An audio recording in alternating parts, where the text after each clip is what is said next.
le monde entend très bien? Parfait. Bon, mais tout d'abord, merci donc, pour cette invitation. Et merci à vous d'être là pour entendre parler de sport et de psychologie du sport. Et une question qui est formulée de manière un peu provocatrice, même si bien pour l'interrogation, ce qui dit que la question reste en suspens, les champions sont-ils programmés pour gagner? Et si oui, qu'est-ce qui peut être programmé, qu'est-ce qui peut ne pas l'être? Alors, pour savoir si on peut programmer un système, il faut connaître deux choses: les fonctionnalités de ce système et l'environnement dans lequel évolue ce système. Mince affaire. Alors, avant, il faut faire un petit tour de table, tour d'horizon sur qu'est-ce qu'il faut programmer, c'est-à-dire la performance. Qu'est-ce qui rentre dans la performance? Ce qui rentre dans la performance sont des facteurs biologiques, d'abord, des facteurs biologiques et neurologiques. Il y a des aspects biomécaniques qui sont importants. Quelqu'un comme Teddy Riner a une mécanique qui est particulière. Usain Bolt a aussi une mécanique particulière qui fait qu'une bonne part de son succès peut être due à sa mécanique. Il y a des processus énergétiques. Chez l'individu non préparé, ces processus énergétiques sont relativement différents selon les individus, et certains sont adaptés du point de vue énergétique à accomplir certains types d'efforts plutôt que d'autres. Ensuite, il y a des processus qui tiennent à la circuiterie nerveuse, il y a l'organisation motrice qui sont en relation avec la coordination. On voit des coordinations extrêmement sophistiquées de la part des gymnastes, mais on peut voir des coordinations extrêmement sophistiquées également de la part des joueurs de sport collectif. La coordination de Zidane était quelque chose de beau à voir, que vous pouvez même comparer à une forme de ballet. Voilà. Donc ça, ce sont des mécanismes qui sont biologiques et neurologiques, sur lesquels la seule prise que l'on ait, c'est de les entraîner d'une certaine manière, de les faire évoluer. Deuxième type de processus, et ce sont ceux dont je vais traiter plus précisément, qui sont des facteurs psychologiques, qui sont impliqués dans des processus complexes, d'abord du traitement de l'information. Répondre à une situation, c'est d'être capable de traiter correctement cette information. Deuxièmement, de prendre une décision cohérente, d'autant plus difficile qu'il y a beaucoup d'informations qui rentrent dans le système. Il va falloir faire un tri, et à partir de ce tri, plus ou moins bon, prendre une décision. Résister au stress, à la pression, qui va tendre à modifier ces traitements d'information, et réguler ses états mentaux. Parce que le sportif, au cours d'une compétition, change très fréquemment d'états mentaux, et quelquefois, dans l'espace de 4 à 500 millisecondes, très court, une interaction en escrime dure souvent moins de 300 millisecondes, et dans l'espace de ces 300 millisecondes, il y a des changements d'état mentaux. Or, ce sont tous ces mécanismes-là, ce sont des mécanismes qui, pour la plupart, émergent. C'est-à-dire qu'ils ne sont pas présents au départ, mais ils devront émerger, et ils émergent à l'insu de celui qui les maîtrise. C'est-à-dire que le bon départ sportif, même de haut niveau, comment il régule ses états mentaux, il n'en sait rien. Il pourra vous dire dans quel état mental, à peu près il est, à tel ou tel moment, mais dans les mécanismes profonds, il n'en saura très peu de choses. C'est ce dont je vais parler précisément. Enfin, il y a une autre série de facteurs qui tiennent plus à ce qui est de la personnalité de l'individu. Personnalité et facteurs psychologiques sont en étroite corrélation. Dans ce qui fonde une personnalité en relation avec le sport, il y a d'abord un processus de celui de confiance en soi, que j'ai analysé cet après-midi à la médiathèque Zalbon à 14h, et sur lequel je ne vais pas revenir ici. Ce processus de confiance en soi fait qu'on est plus ou moins résistant aux contraintes qui s'exercent à soi, en relation avec le profil motivationnel de l'individu. C'est-à-dire, qu'est-ce qui fait qu'il se trouve là à faire du sport? Qu'est-ce qu'il fait qu'est-ce qu'il recherche dans activité. Ça, j'en parlerai un peu parce que c'est nécessaire pour comprendre. Voilà. Et le troisième point, c'est la persévérance, cette capacité de persévérance.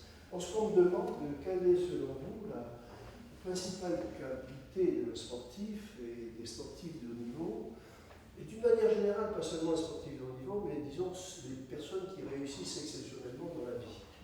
Parce qu'il n'y a pas que les sportifs de haut niveau qui m'intéressent, mais les scientifiques ou les créateurs ou les inventeurs m'intéressent de toute façon. Je dis, mais sans aucune hésitation, et après vraiment de très très longues années passées en contact direct avec eux, ça se résume en peu de choses. Endurer pour durer afin de réussir. Ça peut paraître banal, mais endurer pour durer, cela veut dire que l'accession au succès, quel qu'il soit, n'est pas chose évidente. On ne connaît de nos champions souvent que ce qui les a amenés au firmament. On ignore tout du chemin qu'ils ont dû parcourir pour y arriver. Et ce chemin est fait de victoires, mais il est fait d'échecs. Et la façon dont on gère ces victoires et ces échecs est tout à fait déterminant. Et la principale de leur qualité, c'est d'être capable d'endurer toutes ces contraintes pour durer jusqu'au moment où ils vont être des champions de très très haut. Ça, c'est ce qui est relatif à l'individu. Et donc, si on voulait programmer une performance, il faudrait programmer tout cela. Mais l'individu, c'est un élément d'un système plus complexe. D'abord, une relation avec un entraîneur et un coach mental. On fait la distinction entre les deux. L'entraîneur s'intéresse, va développer les aspects qui sont liés directement à la performance. Il y a la partie de l'entraînement, ce que l'on appelle la méthodologie d'entraînement.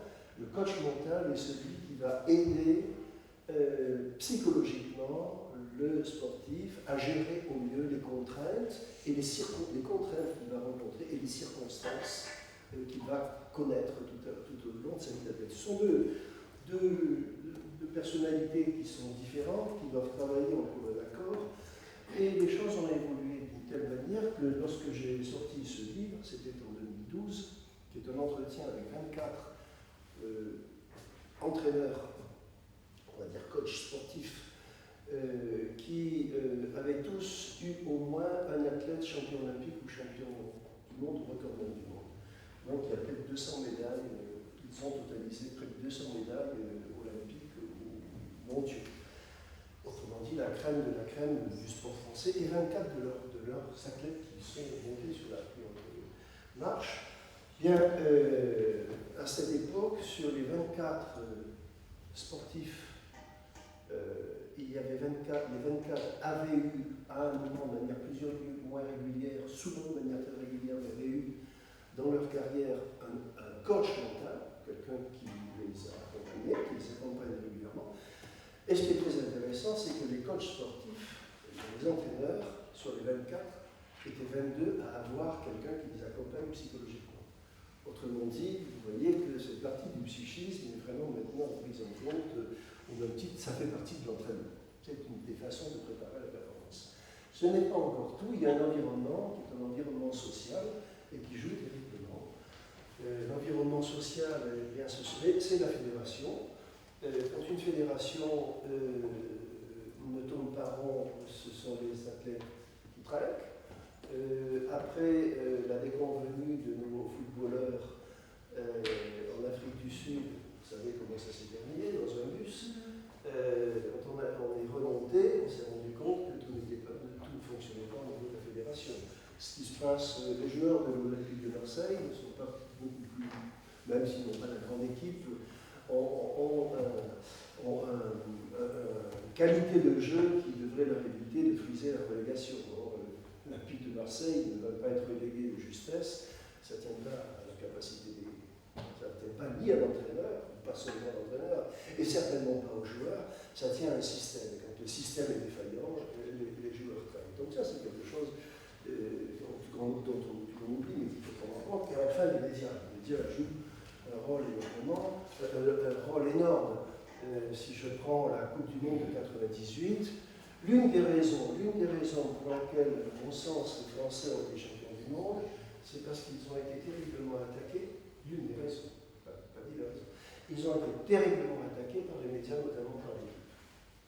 Et il s'est passé un processus que j'étudie dans un de ces livres, un processus de cohésion sociale. Alors, il y avait de très grands joueurs, bien sûr, qui avaient ce qu'on appelle une très forte cohésion opératoire, c'est-à-dire la capacité à se coordonner pour mener le combat sur le théâtre, le jeu de football. Mais il y a eu une cohésion sociale tout à fait exceptionnelle. Et c'est cette cohésion sociale qui a fait que le groupe est ressorti plus fort des contraintes qu'il a eu à absorber. Donc, mais ces médias jouent terriblement. Voilà, alors, vous voyez, le problème est complexe, la performance résulte de tout cela. Peut-on programmer tout ça? Qu'est-ce qui est programmable? Comment on peut préparer au mieux un athlète? Et c'est ce que je vais essayer de faire. Au travers de l'expérience que j'ai pu avoir dans cet ouvrage, Le mental des champions, donc je dois dire qu'il faut que je dise que je travaille avec des champions de haut niveau depuis 40 ans. J'ai pris le temps, à un moment donné de ma vie et de ma carrière, de faire un bouquin qui s'appelle Le mental des champions, avec toutes ces personnes qui sont champions olympiques ou champions du monde ou contre du monde, en croisant ce que disent les connaissances scientifiques et leurs expériences singulières, de manière à expliquer la relation qu'il y a entre eux. La relation qu'il y a entre eux, comment ils s'organisent et comment on peut expliquer leur réussite. J'ai poursuivi. Non, on va rester là. Alors, je vais essayer en quelques mots de vous dire un peu comment ça fonctionne, un sportif de haut niveau, quel que soit le domaine. Un sportif de haut niveau, c'est quelqu'un qui va adapter un système au système nerveux central et qui va l'adapter à des contraintes que l'individu non confronté à ces contraintes n'est pas capable de résoudre. Je vous explique.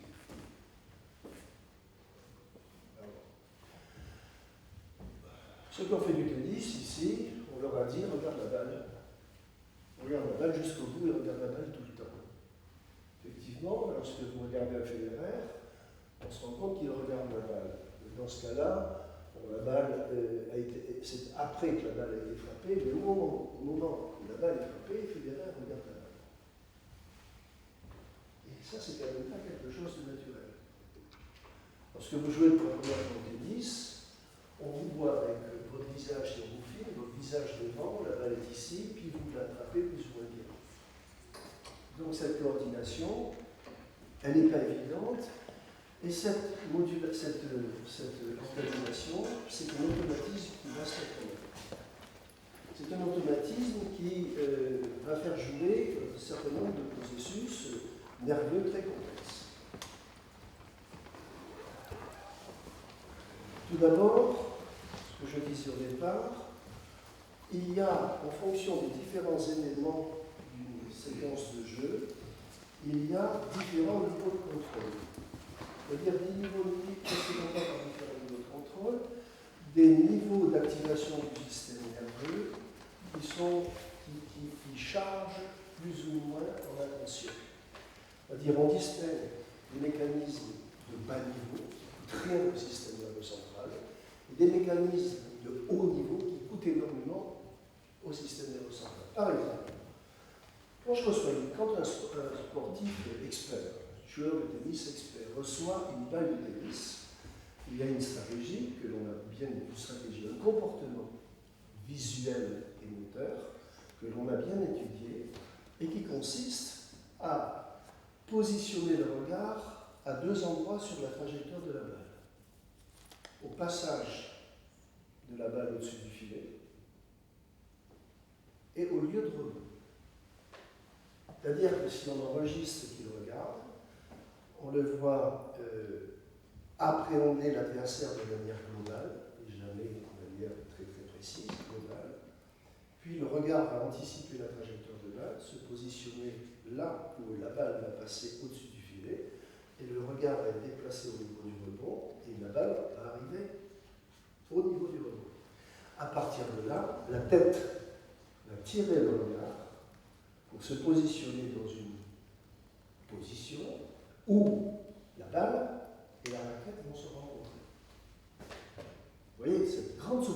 d'orientation est tout à fait nécessaire pour la simple raison, c'est qu'un individu normal, y compris ses champions, ont une capacité de poursuite visuelle d'un objet qui se déplace qui est au maximum de 60 degrés par seconde. 60 degrés par seconde. Ça veut dire que dès que la balle va plus vite, on ne peut pas la suivre du regard. Or, une balle se déplace quelquefois à une vitesse angulaire de 250 à 300 degrés par seconde. Vous voyez, notre système visuel n'est pas adapté pour ça. Et notre psychisme va finir par bricoler de l'ordre dans ce bruit pour mettre en place une stratégie. Là, on est au niveau de l'automatisme. Et un sportif expert, c'est d'abord quelqu'un qui a des automatismes extrêmement puissants. Ça, c'est un bas niveau de contrôle. Mais il ne suffit pas de renvoyer la balle, il faut analyser la stratégie de l'adversaire. Il faut comprendre le sens du jeu. Il faut avoir une histoire du jeu. Quelquefois, il faut avoir une histoire du set.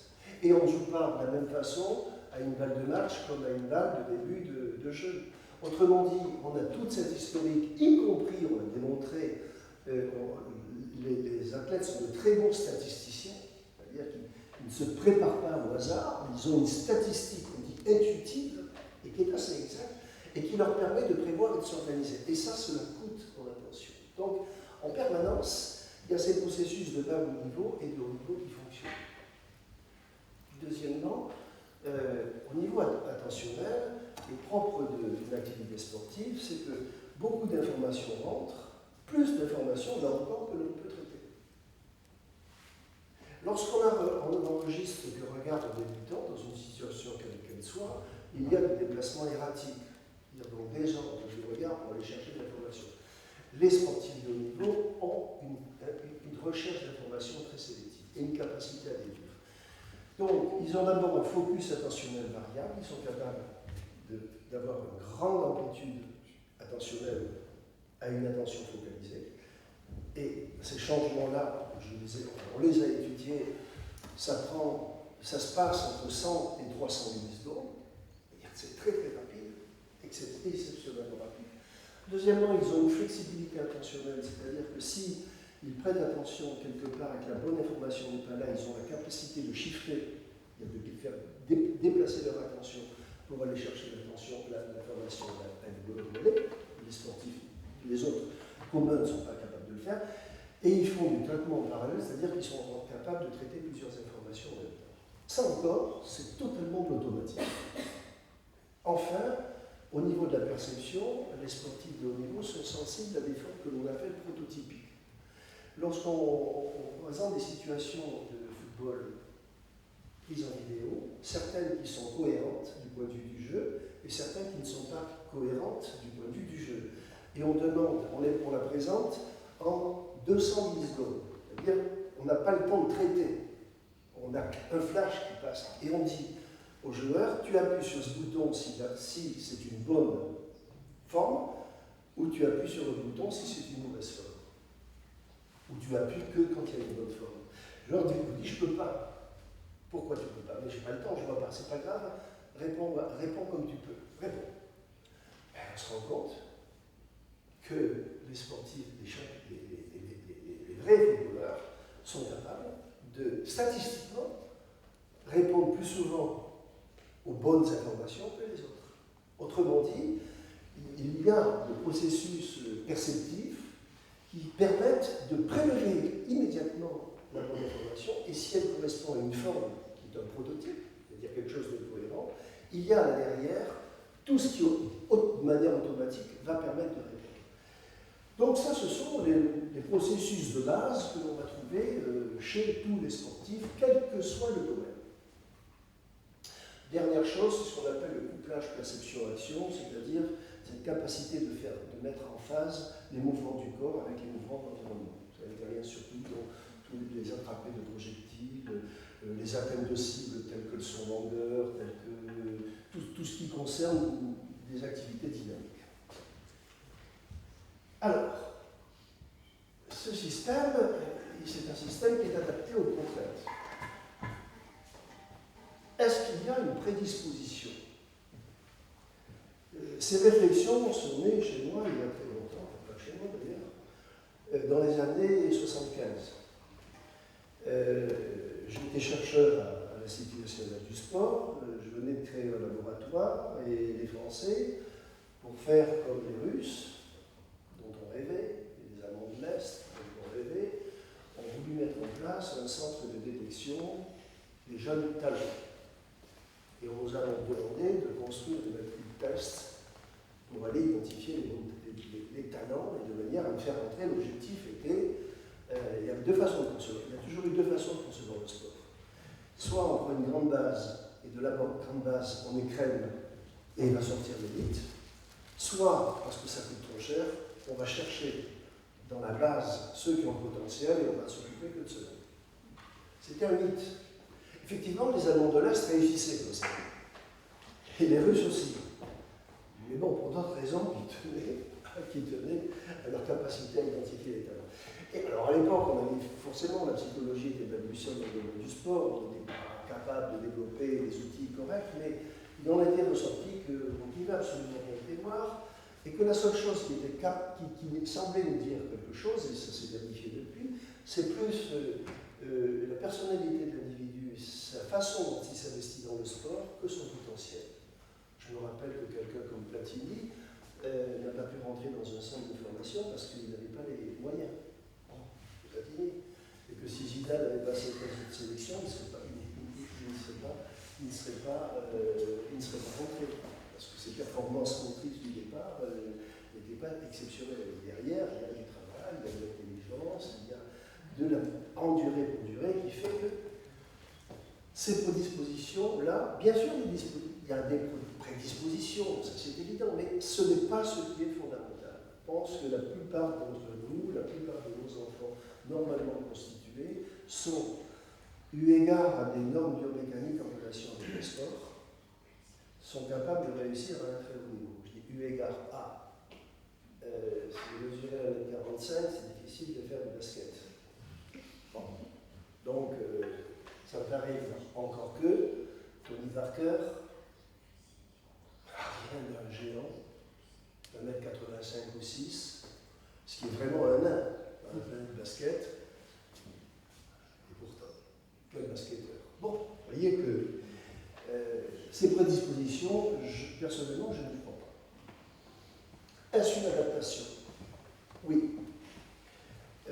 Pendant quelques années, j'ai suivi des sportifs qui étaient à l'INSEP pendant très longtemps, c'est-à-dire de voir quels étaient leurs processus mentaux lorsqu'ils démarraient, puis en les suivant, savoir ce qu'ils devenaient. Et au moins sur des processus importants qui sont concentration, attention, les processus que j'ai précisés précédemment, au moins au départ, ils ne sont pas différents de la majeure partie des joueurs, des athlètes de notre domaine. Je dis joueurs parce que je pense notamment aux joueurs de tennis. L'étude qu'on a fait de joueurs de tennis en comparant des pratiquants et des non-pratiquants entre l'âge de 10 ans et l'âge adulte, bien montre que les mécanismes qui sont nécessaires pour réussir dans un sport vont émerger du fait de la pratique. Et on va retrouver chez les sportifs de haut niveau toujours les mêmes processus. Alors ça veut dire, d'une part, que ceux qui n'avaient pas pu développer ces processus ne sont pas arrivés au haut niveau, mais cela veut dire qu'au départ, ils n'étaient pas dotés de ces processus et qu'ils les ont mis en œuvre. Est-ce que ces processus sont généralisables? Oui, ils sont généralisables dans la vie de tous les jours. Qu'est-ce que j'entends par généralisable? Quand on travaille sur le sportif de haut niveau, il est hors de question de lui dire écoute, tu es en finale olympique, attends, ne bouge pas, je vais te mettre des électrodes et je vais regarder à quoi tu penses ou comment tu t'y prends. Finale olympique comme n'importe quel championnat. Donc il faut créer des situations qui sont des situations de laboratoire, qui sont censées rendre compte des caractéristiques de la situation réelle. Mais des situations qui n'ont plus rien à voir avec la situation réelle. Par exemple, pour tester les processus attentionnels des tireurs à la carabine, au pigeon d'argile, on a développé un test qui consiste à ils entendent des bruits rares et des bruits non rares, à deux fréquences, des bruits non rares, top, top, top, top, top, tip, top, top. Donc, on leur dit tout simplement, tu réponds lorsque tu as un bruit non rare qui arrive, et tu ne réponds pas, tu réponds lorsqu'il y a un bruit rare qui arrive, et tu ne réponds pas lorsqu'il y a un bruit non rare. Quelle relation il y a avec l'activité? Aucune. Si ce n'est que ça met en place des processus que je ne peux pas développer ici, qui sont proches de ce qui se passe. Dans deux situations de tir au pigeon d'argile, l'une qui est avec incertitude, c'est-à-dire que le pigeon peut partir dans n'importe quel sens, et l'une qui est sans incertitude, c'est-à-dire que le pigeon part toujours de la même façon, donc on peut prévoir sa trajectoire et abattre le pigeon en le suivant sur sa trajectoire. Eh bien, vous voyez que cette spécialisation, on a travaillé avec deux équipes italiennes, c'est un travail que j'ai fait avec des Italiens qui avaient eu les deux en ski, les deux médailles olympiques par équipe en ski et en trappe, qui sont les deux disciplines, et on montre bien que le fait d'être spécialisé dans une discipline plutôt qu'une autre va mettre en place un processus attentionnel particulier, parce que les uns n'ont pas à réduire de l'incertitude, ça part, ils savent où c'est que ça part, et les autres vont réduire de l'incertitude, parce que ça peut partir n'importe où. Et entre le temps où ça part et 300 millisecondes, 300 millisecondes c'est rien, c'est-à-dire le tout début de la trajectoire, il y a des processus qui se font très rapidement chez les premiers qui leur permettent de s'adapter à ça. Donc c'est généralisable, ce qui se passe sur le terrain est généralisable à une situation qui n'a rien à voir avec la situation. Enfin, est-ce durable? Oui.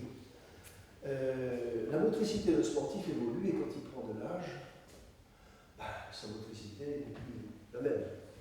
Psychiquement, il évolue très très peu.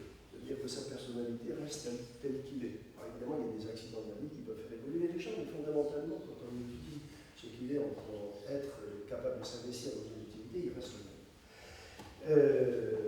Donc il change très très peu. Mais quand on analyse les processus mentaux, ils sont toujours là, meilleurs que chez ceux qui n'ont pas pratiqué à leur niveau. Autrement dit, il y a des transformations qui sont durables et elles sont généralisables aux activités de la vie quotidienne. Alors, c'est un système, tout ça, qui est en équilibre instable.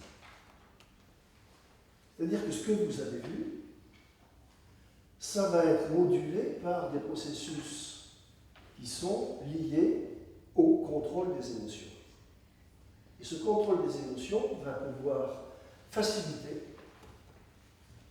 ou inhiber ces processus. Alors, tout va dépendre de la capacité de l'athlète à contrôler ses émotions, qui sont importantes. Une finale olympique, c'est 1 à 3 milliards de personnes qui vous regardent. Plus 70 millions de spectateurs français si on est français. Plus papa, maman, la fiancée, les amis, et ainsi de suite. C'est quelque chose qui est gigantesque. Et tout ça, il va falloir le contrôler. Résister à l'anxiété et réguler son stress. Réguler ses états de conscience. Ces états de conscience, c'est ce qui fait passer d'un niveau de traitement automatique à un traitement non automatique. Pourquoi? Parce que dès que les émotions s'emparent du système, tous ces automatismes de base dont j'ai parlé vont être désorganisés. Mais comme ils tiennent en équilibre sur un fil, la moindre petite désorganisation fout tout par terre. Vous voyez, quand on voit un joueur de tennis, à un moment donné, il ne peut plus frapper dans sa raquette. Et il pique des colères épouvantables parce que 99 fois sur 100, en situation normale, il frappe correctement sur sa balle. Mais les mécanismes peuvent être très très organisés. Dans cette régulation des états de conscience, il y a la vigilance, c'est-à-dire la capacité d'être vigile par rapport à l'événement, sa concentration et son attention, qui sont deux choses différentes. Et je ne peux pas trop rentrer dans le détail, mais d'une manière générale, c'est tout ce qui permet d'être vigile et présent par rapport à la situation. Et enfin, il va falloir être capable de gérer les états de crise. La situation sportive a ceci de caractéristique, c'est que l'état de crise est quasi instantané. Quand vous êtes à une touche de la fin dans une finale olympique, une compétition importante, celui qui va gagner va accomplir le rêve de sa vie. Et l'autre va avoir l'échec de sa vie, celui dont il peut ne pas pouvoir se remettre. À ces moments-là, il peut y avoir des moments de crise. Alors, les joueurs, les athlètes, les sportifs, on va leur apprendre à gérer ces états de crise. Un exemple que vous avez observé, celui qui prend du temps au tennis, au service, il est en train d'exaspérer l'adversaire, donc il gère la crise de l'adversaire, soit il gère son état de crise. C'est-à-dire qu'il va mettre en place, utiliser des routines qu'on lui a apprises pour sortir de cette spirale infernale. Quels sont ces états de prise? C'est la pression, les victoires. Les victoires sont quelque chose d'extrêmement difficile à gérer. Et il faut que l'entraîneur soit très fin pour permettre à l'individu de gérer une victoire. Quand je dis une victoire, c'est une grande victoire. Bien sûr, les échecs, mais ça, on y pense plus fréquemment. Alors, l'effet facilitateur des émotions. La plupart des champions avec lesquels j'ai travaillé, pour eux, les émotions sont facilitatrices. Ils disent la pression, pour moi, c'est un booster. Le stress, c'est un booster, l'adrénaline, un élément qui te permet d'être encore plus fort, qui décuple tes forces dans des actions extrêmes. C'est paradoxal, ça peut être difficile, mais c'est nécessaire. Si tu n'as pas la pression, ça ne va pas. Le stress est un turbo, et bien utilisé, c'est nécessaire pour éveiller tes sensations. Ce qui te fait perdre en perturbation, tu le gagnes en vigilance et en ressenti. Autrement dit, ces individus ont appris à la fois spontanément, parce qu'on n'a pas un coach mental quand on commence à pratiquer. Et d'ailleurs, c'est une erreur que de vouloir associer un coach mental dès qu'on voit que quelqu'un a des performances, est capable de faire certaines performances. La demande doit venir de l'athlète, pas quelque chose qui doit être systématique. Et le meilleur coach mental dans un premier temps, c'est l'entraîneur. Il doit agir jusqu'au moment où il sent qu'il est débordé parce qu'il n'est pas capable de gérer la situation. Et c'est les entraîneurs qui sont suffisamment formés et informés pour faire tout ce travail d'accompagnement psychologique. Donc, la pression est souvent donc, un booster, et pour la plupart d'entre eux, mais quelquefois, ce n'est pas forcément le cas. Et ça arrive dans des conditions plus fréquentes chez certains. Voilà l'exemple de Germain Chéchérit, qui a été champion du monde de ski freeride.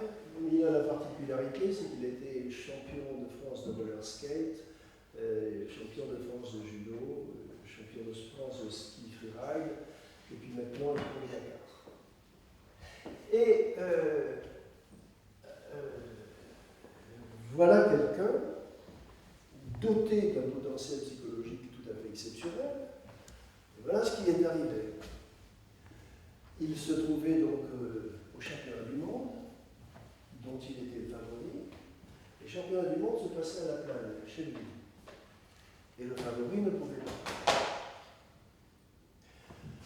Je suis rentré chez moi, à la suite de mon échec. Je n'ai pas skié pendant 15 jours. 15 jours plus tard, je suis à la Red Bull, un master avec les 10 meilleurs. Je fais la reconnaissance comme d'habitude, puis montée, préparation, départ, ski dans le vide, et au moment de partir, assis, des vertiges, la peur du vide, je ne peux plus skier, un choc émotionnel énorme. Je me morfonds et je me dis, qu'est-ce qui m'arrive? Je suis fini, je suis au bout. Je rentre chez moi, je mets mes skis au placard pendant 18 mois. Vous pouvez imaginer ce que c'est de mettre ses skis au placard pendant 18 mois quand sa vie matérielle dépend du ski, que l'on a des sponsors et que l'on n'a rien d'autre pour vivre et qu'on a bâti l'ensemble de son existence sur la réussite sportive. J'étais au plus bas quand la première course du championnat du monde est arrivée. C'était au Canada, à Whistler. 5 jours avant la course, j'étais toujours dans le même état, mais je me forçais. Je m'y remets pourtant, je voyais bien que ça n'allait pas, que je n'étais pas bien. Au départ, je doute, je transpire, je pars quand même, et 10 mètres plus loin, je tombe à nouveau. Et là, je n'ai plus compris ce qui se passait, c'était terrible. Donc là, voilà un individu qui, a priori, avait toutes les capacités pour réussir dans tous les sports, et qui brusquement reste 18 mois, croyez-moi que c'est long quand on a 24 ans, 18 mois, il ne va plus pouvoir avancer. Et il se dit, qu'est-ce que je suis? Et il m'a fait cette réflexion. À ce moment-là, je me suis dit, je ne suis qu'une merde. C'est extrêmement dur. Il faut savoir que la confiance en soi est nourrie de deux choses. L'estime de soi et l'image de soi. L'estime de soi, c'est ma façon de me percevoir dans mon fort intérieur. C'est-à-dire non pas ce que je vous laisse paraître ici, mais ce que je suis, ce que nous sommes, avec nos valeurs, avec nos faiblesses. On peut avoir de la considération pour nos valeurs, mais on peut aussi avoir du mépris pour nos faiblesses. Et on est assez conscient pour nos faiblesses, pour connaître nos faiblesses. On est conscient même si on n'ose pas se l'avouer. Et l'estime de soi tient à cela. L'image de soi, c'est l'image que je perçois dans votre regard. Et l'image que vous m'en renvoyez. Et ces deux, estime de soi, image de soi, vont nourrir la confiance en soi. Quand l'individu dit « je ne suis qu'une merde », c'est-à-dire que l'image qu'il a de lui-même, ce n'est pas l'athlète triomphant qui descend à des vitesses vertigineuses dans une neige étincelante, c'est une merde qui est au sol, qui ne vaut plus rien. Et la grande difficulté, c'est de sortir l'individu de ce pas-là, et de savoir comment il faut s'y prendre pour le gérer, pour sortir de ce pas. Donc comment il faut apprendre à gérer le stress. Alors, il y a un certain nombre de techniques qui sont éprouvées, une façon de s'y prendre, et qui ne sont pas de la programmation, mais qui sont de l'accompagnement. Capacité que l'on a à accompagner quelqu'un à vivre des moments difficiles. Alors, d'abord, il existe une susceptibilité personnelle. Il y a des individus qui stressent plus ou moins que d'autres. Il y en a qui vivent en permanence avec le stress et qui arrivent à le dominer, mais cela, à un moment donné, risque de succomber. Et il y a ceux qui passent assez allègrement les choses. Donc il faut tenir compte de ce qu'est l'individu. Cette susceptibilité, elle est modulée par l'expérience, c'est-à-dire les réussites et les échecs, mais plus encore par ceux que l'on fait des réussites et des échecs. Donc, adaptation progressive à la gestion du stress. Et il y a quelque chose qui passe, même chez les psychologues, souvent, au second plan, et qui pour moi est fondamental, et je le vérifie depuis très longtemps, et je le vérifie encore dans ce bouquin, dans ces livres, et dans le livre que je sors le 10 août pour les Jeux Olympiques, avec 24, là encore, numéro 1, où j'ai précisément examiné ces choses-là, plus précisément encore. C'est la question de savoir pourquoi l'on pratique. Ça paraît bizarre, ça. Qu'est-ce que le stress, ça va avec pourquoi on pratique, c'est-à-dire avec sa motivation. Il y a une relation énorme. D'une manière générale, nous nous engageons de manière forte, quasi existentielle, dans une activité, porteur de regard sur cette activité qui découle de notre motivation à faire. On considère une motivation que l'on qualifie d'intrinsèque. La motivation intrinsèque, c'est la motivation qui fait que l'on s'intéresse à une activité quelle qu'elle soit. C'est valable pour les sportifs comme pour les non-sportifs. Qui s'intéressent à une activité pour ce qu'elle représente, pour les valeurs qu'elle représente, pour le plaisir qu'elle vous procure, par l'épanouissement que vous pouvez ressentir en pratiquant cette activité, par l'accomplissement de vous, même en pratiquant cette activité, par les progrès que vous ressentez en faisant cette activité. Ça, c'est une motivation dite intrinsèque. Et puis, il y a une motivation que l'on qualifie extrinsèque. C'est la motivation qui résulte, en fait, qui a pour objet la satisfaction de l'ego. C'est-à-dire une recherche de renforcement qui vient de l'extérieur, qui vise à satisfaire mon ego. Celui qui est dans une recherche de satisfaction de l'ego, lui, son objectif premier n'est pas de pratiquer pour pratiquer, mais de pratiquer pour gagner et dépasser les autres, ou, c'est-à-dire recevoir des profits, soit des profits symboliques, je suis le premier, je suis à la une des médias, ou j'ai des profits matériels, c'est-à-dire des profits matériels de l'argent notamment. Or, depuis plus de 40 ans que je fais ce métier, je peux vous garantir, et je vais en démontrer là, notamment dans mon bureau d'études, que les individus qui cherchent dans une activité, quelle qu'elle soit, une activité sportive aussi, bien sûr, à s'accomplir, sont plus à l'abri du stress, gèrent mieux les échecs, se préparent mieux à leur fin de carrière, rebondissent mieux. Autrement dit, ils ont un équilibre qui leur permet de concevoir un échec, non pas comme une sanction de leur personne, mais comme un retour d'expérience qui va leur permettre de s'améliorer. Et cela, c'est valable dans nos vies quotidiennes. Nous sommes tous comme cela, ce n'est pas seulement les sportifs. Certains d'entre nous sont brisés dans les échecs. Et certains d'entre nous sont capables d'utiliser l'échec comme un retour d'expérience. Celui qui est motivé intrinsèquement se dit « j'ai échoué ». Pour quelle raison j'ai échoué? Est-ce que c'est un problème de préparation? Est-ce que c'est un problème d'organisation? Est-ce que je n'ai pas assez travaillé?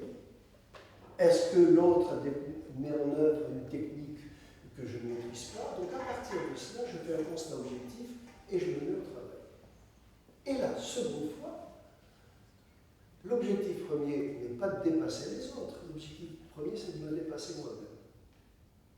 Et bien sûr, à force de me dépasser moi-même, je finirai par être le premier.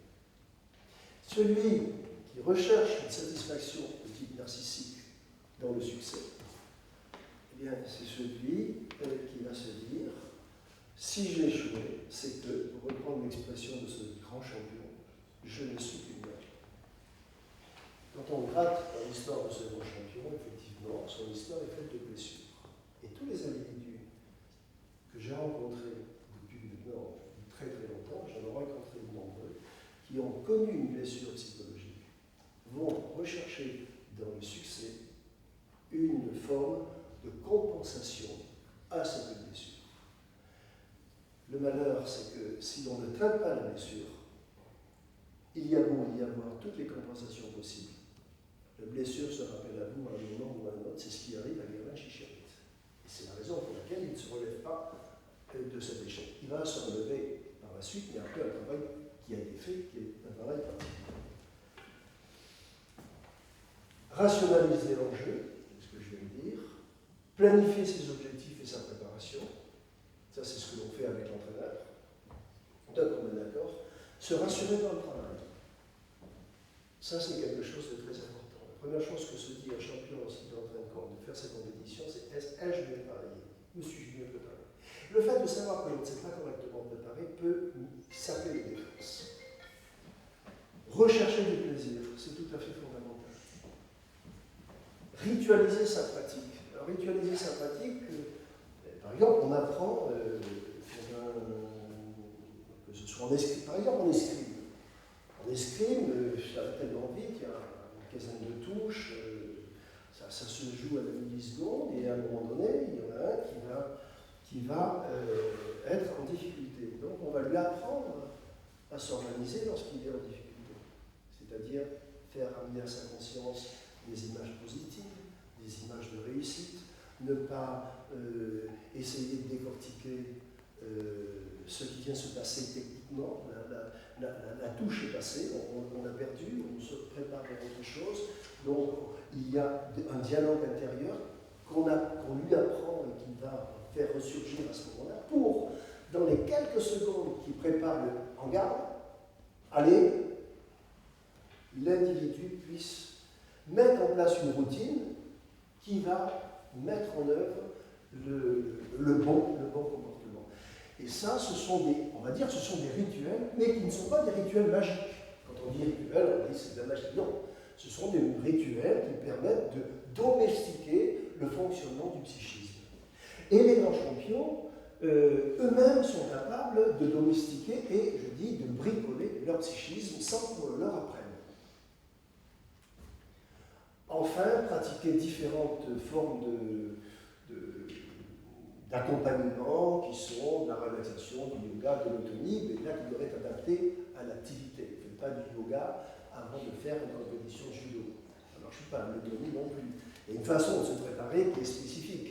Mais j'ai travaillé avec Loïc Lefebvre et avec Guillaume Méry, qui sont des champions d'apnée. L'un descendait à moins 175 mètres avec une gueuse et l'autre à plus de 100 mètres sans gaz, deux records du monde. Bon, leur façon de se préparer, c'est le yoga, c'est le toni, et c'est pas pareil que lorsque je me trouve avec un champion olympique d'escrime qui fonctionne différemment. Autrement dit, il y a une préparation spécifique en fonction de l'activité. Et après, il faut être capable de désensibiliser via des techniques que l'on appelle cognitivo-comportementales.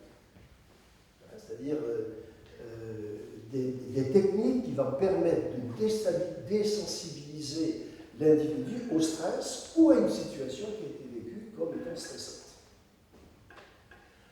Utiliser des routines mentales au cours de l'épreuve, c'est un peu ce que j'ai. Alors, dans la préparation de l'athlète, il faut lui apprendre à survivre à ses victoires. Je me rappelle que Patrice Ageloer, qui était l'entraîneur de Yannick Noir, me dit le plus grand reproche que je pu me faire dans ma carrière, c'est de ne pas avoir été capable de gérer la victoire de Yannick à Roland-Garros. Et pourquoi tu n'as pas été capable de gérer? Parce que l'objectif de Yannick était uniquement Roland-Garros. C'était son Graal. Je ne l'ai pas perçu. Je me suis contenté de ce Graal puisqu'il le tirait. Je n'ai pas prévu l'après. Et une fois que Yannick a gagné Roland-Garros, c'est déjà. Donc, pas capable de gérer la victoire. D'autres exemples. Marion Bartoli. Marion Bartoli, après une vie sportive très compliquée, finit par gagner Wimbledon. Et en sortant de Wimbledon, qu'est-ce qu'elle dit? Je commence une nouvelle carrière. Puis elle disparaît de la circulation. Moins de 3 semaines plus tard, elle dit mon corps est brisé, je ne peux pas aller plus loin, je mets un terme à ma carrière. Voilà donc une victoire, des victoires qui ne peuvent pas être gérées. C'est le cas de Franck Dumoulin, que j'ai connu alors qu'il était aux Jeux Olympiques d'Athènes, médaille d'or, au tir au pistolet. Et c'est dessiné, Athènes, c'est l'année convenue. J'ai connu l'état de grâce pour la médaille d'or de Sydney. Une intensité de la première balle à la dernière balle, avec un engagement total, une sensibilité extrême. Rien ne m'échappait. Oui, je gambadais, je courais à 200 à l'heure au bord d'un ravin. Les émotions étaient phénoménales, vécues pleinement, je pouvais tout en dire. Et pour multiples raisons que j'ai analysées dans 2 bouquins, puisque j'ai commencé ce bouquin avec Franck Dumoulin, lorsqu'il préparait à quelques semaines, quelques mois, les Jeux Olympiques de Pékin. Et j'ai repris là-dedans juste avant les Jeux Olympiques de Londres. Et j'ai analysé le dysfonctionnement avec lui de ces Jeux qui va finalement foirer. Je ne pouvais pas en parler puisque ça remettait en cause un certain nombre de choses de mon entraîneur et la fédération. Je ne pouvais pas déstabiliser plus l'athlète. Et j'ai repris ça dans le 2e bouquin où, malgré tout, Franck est premier ou second à l'avant-dernière balle et il foire totalement la dernière balle et il n'accomplit pas son rêve, alors le deuxième étage de la vie. Mais regardez, l'homme qui vient de dire cela dit ceci. Ce qui a été anodin à Sydney m'a écrasé à Athènes. Oui, j'ai vécu cela comme un rouleau compresseur. Puis à un moment, je fais une bidouille sur mon arme et c'est reparti. Puis à nouveau, le rouleau compresseur arrive et je paye à nouveau la taxe des pensées dévastatrices. J'essaye de récupérer, mais c'est trop tard, les dés sont jetés. Vous voyez la détresse que peut avoir un individu. Survivre à ses victoires. Surmonter ses échecs. J'ai longuement analysé dans ce bouquin, le mental des coachs, la façon dont le coach et l'athlète gèrent l'échec. La façon positive de gérer un échec. J'ai voulu poursuivre dans ce bouquin dont je vous dis qu'il va sortir au mois d'août. J'ai voulu comprendre comment fonctionnaient 24 sportifs de très haut niveau, très lourds de handicap. Savoir d'abord comment ils avaient réussi à être vainqueurs dans la vie. Parce que quand à 19 ans on a perdu une jambe, il faut se relever psychologiquement. Et c'est déjà vaincre dans la vie. Avant de vaincre sur le terrain, quand on a perdu 2 bras et 2 jambes à 19 ans, et qu'il faut se relever, c'est quelque chose de compliqué. Et puis il s'avère que quelqu'un qui a perdu 2 bras et 2 jambes à 19 ans, et qui n'a jamais fait de sport, brusquement, après 10 ans de galère, va traverser la Manche à la nage, puis relier les 4 autres détroits qui relient les 5 continents à la nage.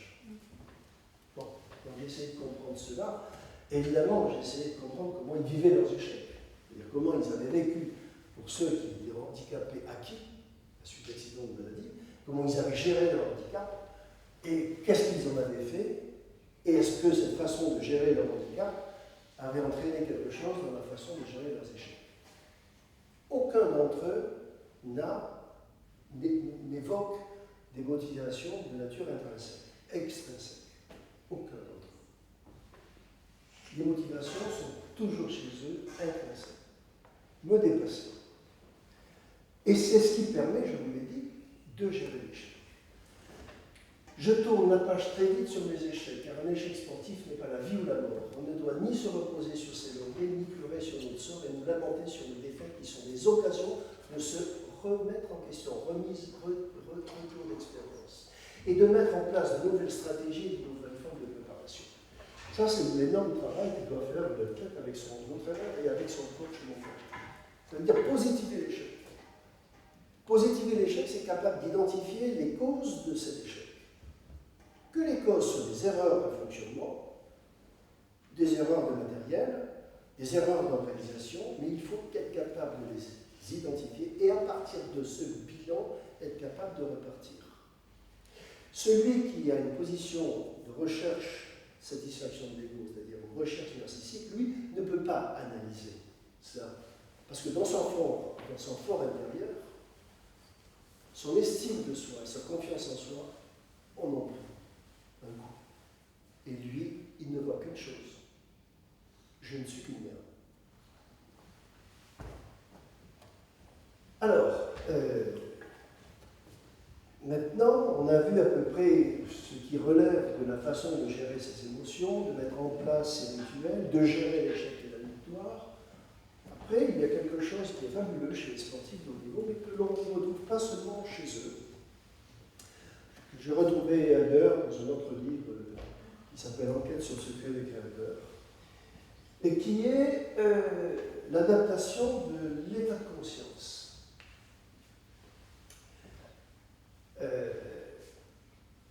C'est-à-dire la capacité à entrer dans un état de conscience modifié par rapport au fonctionnement de tous les jours. Plutôt que de vous faire une description, je vais vous donner à lire ou à écouter ce que disent certains. Et ce que vont tous dire, j'ai pris comme toujours, moi je cherche dans mes recherches Je cherche ce qui est commun à l'ensemble. Si c'est valable que pour un, c'est une anecdote. Si c'est valable pour l'ensemble, alors ça permet de se poser des questions. Donc là, j'ai pris quelques exemples. Laura Flessel. Alors elle parle de son premier championnat du monde, gagné. Je me suis senti dans un état second. J'avais le sentiment de préparer tellement bien une action que je l'exécutais au ralenti. Cela au point de penser avoir un temps de retard quand il me semblait que j'allais doucement, que mon bras allait à 2 à l'heure comme chez une débutante. Et il se produit chez elle quelque chose qui se produit fréquemment chez ceux qui pratiquent des activités extrêmement rapides, par exemple des coureurs automobiles, de Grand Prix notamment, qui ont le sentiment d'une perception de leur voiture qui se déplace au ralenti alors qu'ils sont à 200 à l'heure. Et le premier qui m'a dit cela, c'était en 83, quelqu'un qui a eu un accident, qui est devenu handicapé d'ailleurs, et qui me dit, il a gagné Monaco, il me dit, je me suis trouvé dans le virage, je me rappelle lequel, je me suis trouvé à rouler au ralenti. Comment tu roulais au ralenti? Oui, je te dis que j'étais au ralenti. Et ma voiture avait à une vitesse folle. Rien ne pouvait m'arriver. Vous voyez, donc, ce n'est pas de l'autosuggestion. C'est le système nerveux, pour des raisons que je vais essayer de décrire, fonctionne différemment. Mais non, j'étais la seule à toucher, c'était donc que j'étais très rapide. Cette sensation ne m'arrive que dans les grandes compétitions, elle est tellement surprenante qu'il m'arrive de regarder mon entraîneur pour me rassurer. Et Laura Flessel, la première fois que j'ai abordé cette question avec elle, me dit « Je suis content que tu me poses cette question parce que je n'ai jamais osé en parler, même pas mon entraîneur. » Alors maintenant, c'est devenu quelque chose, il y a même des bouquins qui sortent sur Découvrez la zone. Un bouquin qui s'appelle Découvrez la zone, c'est-à-dire cet état particulier. Maintenant, c'est devenu quelque chose d'un peu banal. Alexandre Diamonti, lui, me dit ceci. La première fois, c'était en 1998. J'ai eu le sentiment d'être en hélicoptère et de tourner autour de mes proies. J'avais la sensation d'être au-dessus de mes adversaires, porté par quelque chose avec une incroyable sensation de légèreté. Je lui dis, Alexandre, c'est rétrospectivement que tu te vois en tant qu'hélicoptère là au-dessus? Non. Non. Je voyais le match de l'extérieur, le combat de l'extérieur. Marc-Alexandre, champion olympique de judo. Le jour J de la finale des Jeux olympiques de Séoul, je suis rentré dedans comme jamais. J'ai senti que rien ne pouvait m'arriver. C'était la première fois que j'étais dans cet état-là. Le ciel aurait pu me tomber sur la tête. Il y avait une étoile pour moi là-haut qui prenait soin de moi. J'y allais. Je n'avais peur de rien. Bien sûr, ce sentiment d'invincibilité, cet état de grâce, c'est après coup que je m'en suis aperçu bien après la finale, au moment où j'étais au bilan. Donc, s'il y a une forme de programmation, une forme de préparation, c'est bien pour atteindre, pour se rapprocher le plus possible de cet état modifié de conscience, qui permet d'accomplir des performances qui sont totalement insoupçonnées. Dernier, sur le ring, dit Bayard Blanchitour, sur le ring, j'étais sur un nuage, dans un état d'extra lucidité. Je voyais mon adversaire, je sentais sa respiration, ce n'était pas de la dispersion, non, une lucidité exceptionnelle, je me sentais invulnérable. On s'en rend compte après. Ça, ce sont des choses fréquentes. Alors j'essaie de comprendre, parce que ça, on ne peut pas expliquer ça expérimentalement, puisque ce sont des choses qui se produisent dans des situations exceptionnelles. Et comme je vous l'ai dit précédemment, vous n'allez pas mettre des électrodes sur le Skype de Bayard Blanchitour lorsqu'il va faire son championnat du monde pour essayer de savoir comment il fonctionne. Donc, on essaie d'approcher à partir de ce qu'ils ont vécu et comment ils sont arrivés là. Alors, voilà ce que je peux en dire. Il y a différents processus qui interviennent. Il y a d'abord un processus électrophysiologique, qui est un changement d'activation du système nerveux central. Ça, comment sait-on? Indirectement, par le biais des individus capables d'entrer dans des situations de transe ou d'état de méditation naturels, non provoqués par des substances. Je parle des yogis, des chamans lorsqu'ils n'absorbent pas de substances, tous ces individus qui sont capables effectivement d'avoir des perceptions extrasensorielles, être capables de moduler leur fonctionnement cardiaque, être capable de se voir de l'extérieur, être capable de s'envoler, et qui y arrivent par Bon, voilà. Donc, quand on analyse le fonctionnement d'un système nerveux central, il y a un changement au niveau de contrôle. Deuxièmement, des processus biochimiques. Lorsque on est surentraîné et que l'on n'est pas épuisé, on bascule dans une frange où le corps va produire des neuromédiateurs, qui sont des substances chimiques, qui ont une formule qui est proche de certains opiacés, et qui vont produire une forme d'euphorie qui est de la même nature au niveau perceptif, mais pas de la même nature au point de vue mécanisme, qu'une drogue. Autrement dit, ces sportifs de haut niveau sont capables de se doper naturellement. C'est-à-dire qu'ils s'organisent pour mettre en œuvre un psychisme qui va à un moment donné basculer vers un état particulier.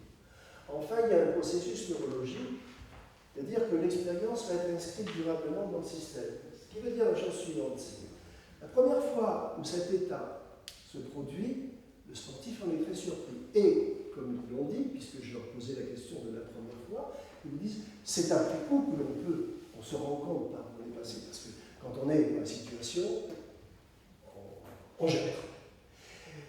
Mais, à partir du moment où c'est éprouvé une première fois, alors, l'individu a plus de chances de reproduire cet événement, et c'est cet événement qui va subvenir à des moments très particuliers. Rarement, mais à des moments particulièrement importants.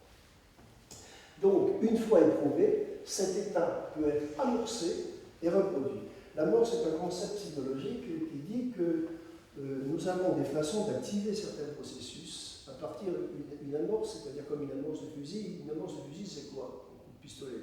C'est une très faible quantité d'énergie qui va mettre en œuvre une énergie fantastique, puisque c'est la balle ou c'est l'explosion. Et l'objectif, ce que l'on essaye de faire avec ces sportifs, c'est qu'ils soient capables de mettre en place des amorces qui vont aller générer le comportement. Et comment le fait-on?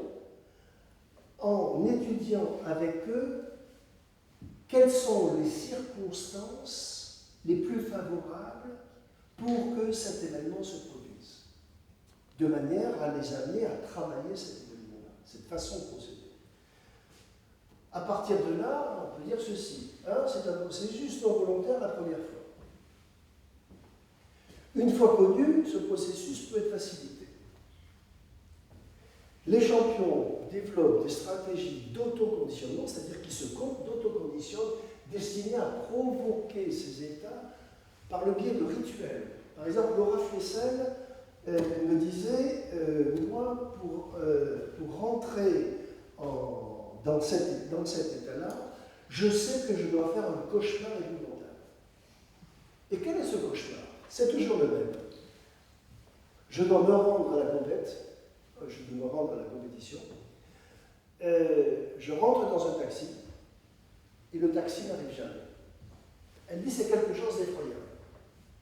Dans la nuit, je hurle, je me réveille dans un état épouvantable, mais je sais qu'à partir de ce moment-là, je suis préparé pour mener la compétition. Et ça s'est produit X fois dans sa carrière, pour autant de titres qu'elle a pu obtenir. Sur les préparations de type JO, aux Jeux Olympiques, aux Championnats du Monde, le premier amorçage il est provoqué un mois avant. C'est précisément le cas de Laura Flessel et de certains autres. Un mois avant la compétition, il est destiné à provoquer un niveau de feu, une façon d'être. Puis une seconde phase plus spécifique est engagée avant l'épreuve et elle va mettre en marche le psychisme jusqu'au moment où on va rentrer dans l'épreuve. Alors, rentrer dans l'épreuve, pour certains, c'est être au start, dans la chambre d'appel. Pour d'autres, c'est le moment où on met sa ceinture. On a une ceinture de différentes couleurs selon chacun des judokas a une ceinture de différentes couleurs.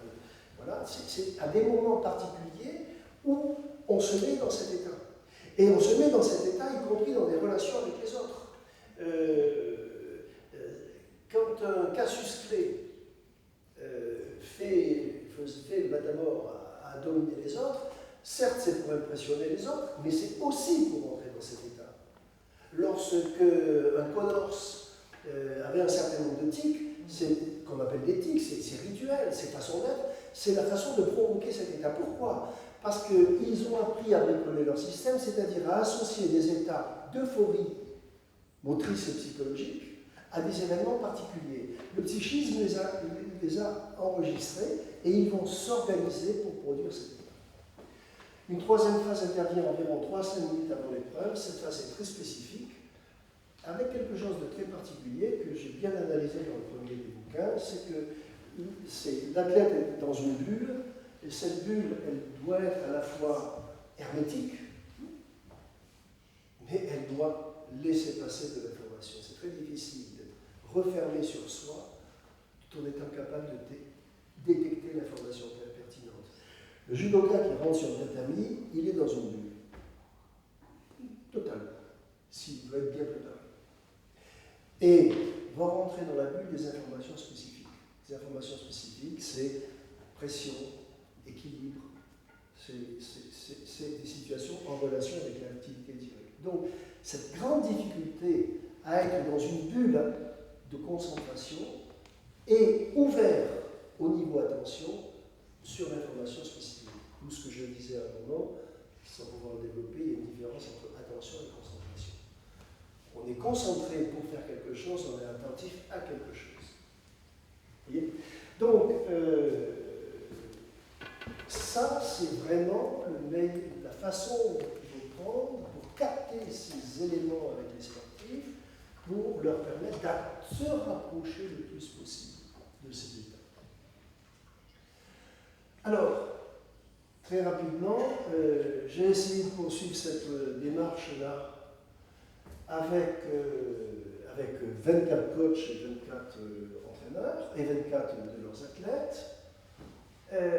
Alors, dans quelle mesure le coach intervient dans la programmation du champion? C'est lui qui va mettre en œuvre tout ça.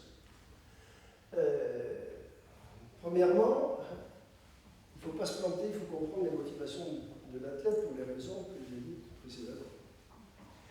Il faut établir un climat de confiance. C'est lorsque le coach, l'entraîneur prend son athlète et l'athlète prend son coach que l'on peut faire quelque chose. C'est-à-dire quand il y a empathie maximale. Adopter ce mode de commandement et de leadership à ses athlètes.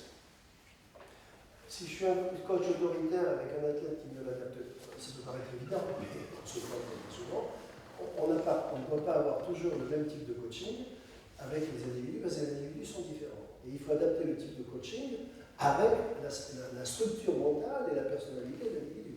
Le coaching des femmes est très différent du coaching des hommes. L'un est fait d'empathie, et essentiellement d'empathie. Les hommes attendent des situations beaucoup plus directives. Et si on ne fait pas ce qu'il faut, le message ne passe pas. Donc, être capable d'adapter son commandement. Organise les statuts et les rôles dans l'équipe. Dans les équipes, ce qui est fondamental, c'est que chacun ait un statut qui conforme à ses aspirations et un rôle qui conforme à ses capacités. Ce n'est pas aussi évident. L'une des raisons des échecs de l'équipe de France de Domenech, outre les problèmes à l'intérieur de l'équipe, était ce problème de statut et de rôle. Lorsque l'un d'entre eux, Ribéry, a la prétention d'avoir le statut du leader, alors qu'il est capable en tout et pour tout de recevoir une bonne balle et de la mettre dans le but, ça il est capable de le faire, il n'a absolument pas d'organiser un jeu. Eh bien, ça, j'ai rencontré suffisamment d'athlètes qui ont vécu cela pour savoir qu'eux-mêmes ne pouvaient pas accepter cela. Donc il y a un misfit entre le statut et le rôle. Ton rôle, c'est d'être ceci, ton statut n'est pas de faire cela. Donc, et là, ça crée des dissensions à l'intérieur de l'équipe. Et c'est au coach, à l'entraîneur de se rendre compte. Gérer la fixation des buts, je ne vais pas développer, mais de savoir, ça peut paraître évident, mais c'est pas évident. Le but, c'est pas gagner les Jeux Olympiques. C'est pas aussi monolithique que ça. C'est la façon de gagner. Ça aurait dû aller, c'est pas passé. Planifier la préparation pour être au jour J. Il y en a beaucoup qui sont bien bons 3 semaines avant et 15 jours après. Or, vous préparez une Olympiade 4 ans auparavant. Très compliqué d'être prêt à 8h10 heure locale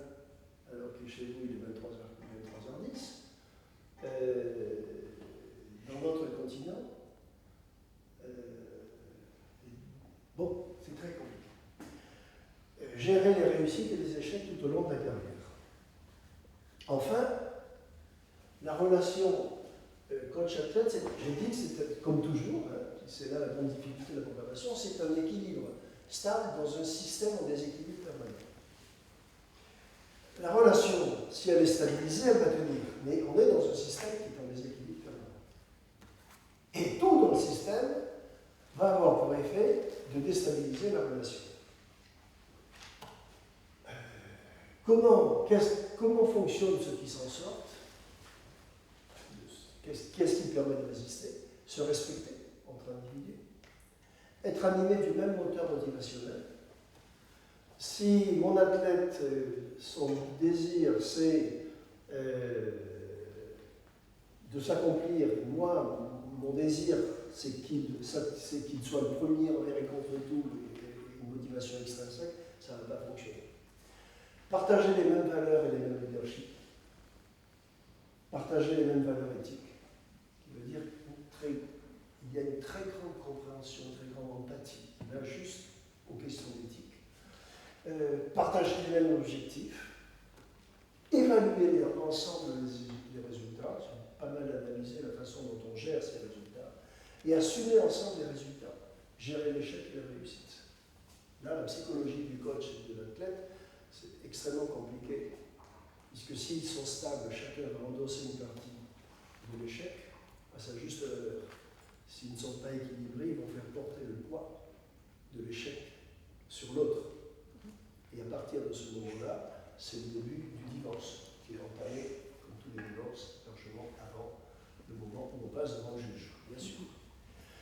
Alors tout ça, il y a des cas exceptionnels qui font que l'on peut avoir une empathie, qui fait que, est-ce que c'est de la programmation? Non, c'est un style de vie que l'on amène, que l'on gère et que l'on mène jusque dans les états les plus paroxystiques qui soient. Dans le mental des coachs, j'ai posé comme question à chacun des coachs, quel est le moment le plus important que vous avez vécu avec cet athlète? En l'occurrence, celui qui est votre athlète. Et, ayant quelque temps après l'athlète, je dis à l'athlète, quel est le moment le plus important que vous avez vécu avec votre coach dans votre carrière sportive? Et Hugo Bry me dit, alors il y a beaucoup d'exemples de ce type-là, celui-là me touche spécialement, il est très explicite, il me dit ceci, il est champion olympique de paix, et il dit ceci. Je mène 13-11, mais mon adversaire revient à 13 partout. Je doute. Je me retourne vers Michel, en l'occurrence Michel Sicard, et je vois avec lui quelqu'un qui ne doute pas, qui est sûr, avec un regard posé sur moi, qui a une telle confiance en moi. Je ne le sens pas calme parce qu'il ne peut pas gérer, mais parce qu'il gère et qu'il est sûr de moi. Et là, de voir ce regard, je réagis comme jamais auparavant. Le fait qu'il soit calme mon côté foufou et soudain, je suis plus attentif, plus posé. Je mets 2 touches qui viennent un peu du futur pour moi parce que ce ne sont pas des touches que j'ai l'habitude de faire. Pourquoi est-ce que je l'ai fait à ce moment-là? Vous imaginez la situation, finale olympique, l'objectif de votre vie. 70 millions de personnes, quelques milliards dans le monde, et vous êtes en train de tourner. Et au fond de la détresse, il y a l'entraîneur. L'entraîneur est là. Vous lisez dans le regard de la confiance. Et ce qui est beaucoup plus fort, c'est qu'on lit dans le regard de l'intérieur de l'entraîneur quelque chose qu'il n'a jamais dit. C'est quoi ce quelque chose qu'il n'a jamais dit? Michel Sicard, lorsqu'il me raconte l'histoire, me dit Hugues est à la dérive. Parce que l'adversaire, compte tenu de son gabarit, et ainsi de suite, ne peut pas être touché avec chaque athlète à ses spéciaux. Et il doit être touché au pied. Et Michel ne le fait jamais. Et Hugues ne le fait jamais. Et moi, je sais que c'est cela qu'il faut qu'il fasse. Et c'est ce à quoi je pense. Lui a-t-il montré? Lui n'en sait rien. Et il dit, ce sont 2 touches qui viennent un peu du futur. Qui viennent du futur. Pourquoi du futur? Parce qu'à partir de là, ce sont 2 touches qu'il va essayer d'utiliser, sans jamais y réussir.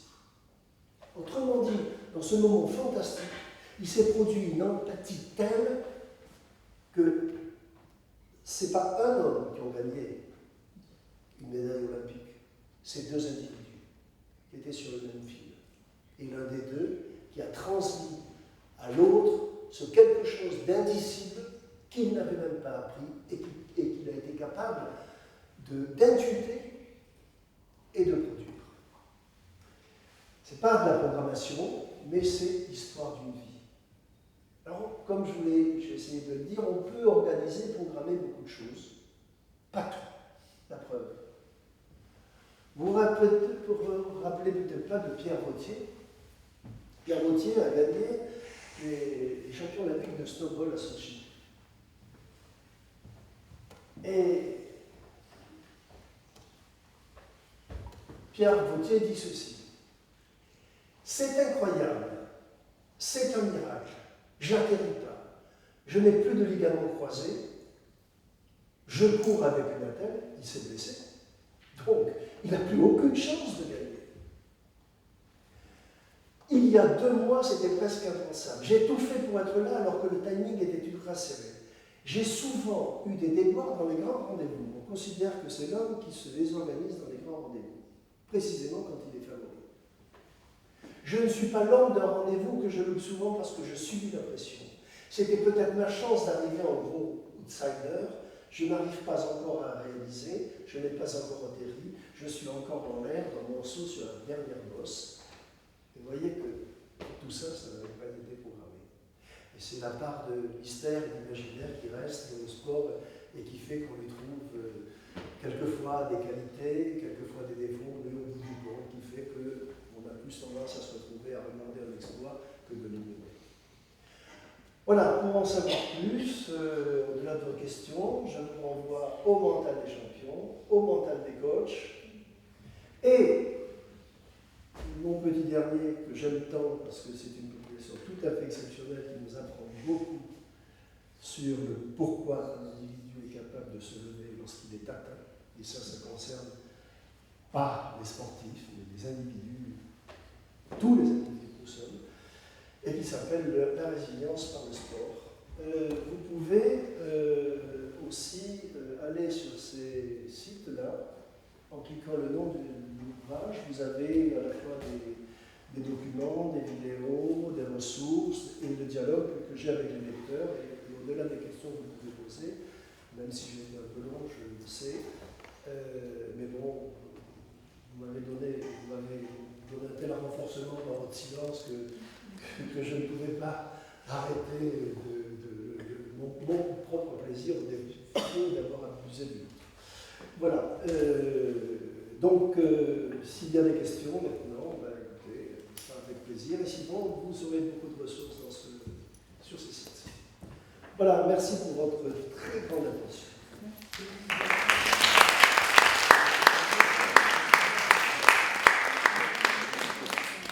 Il y a peut-être un micro.